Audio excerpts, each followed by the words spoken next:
Magandang araw sa lahat.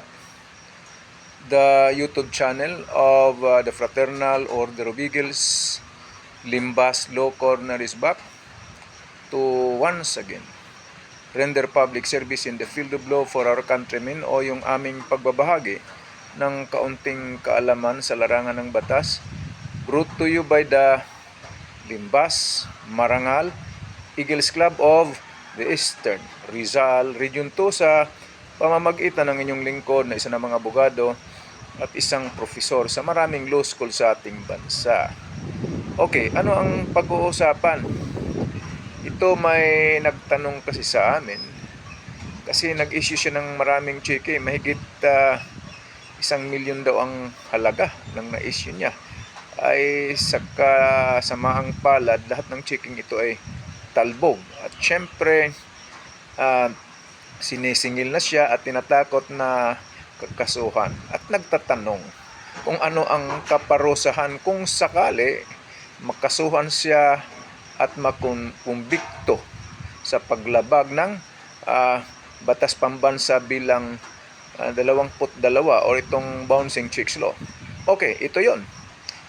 Bawat chike may kaparusahang kulong na hindi lalagpas ng 1 taon.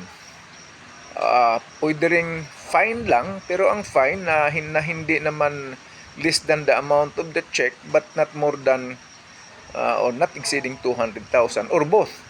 So maaring kulong lang ng hindi lalagpas ng 1 taon, o multa lang na or fine na hindi naman lalagpas sa 200,000, or nako, both, may kulong na, may multa pa. Right? Pero ano pa?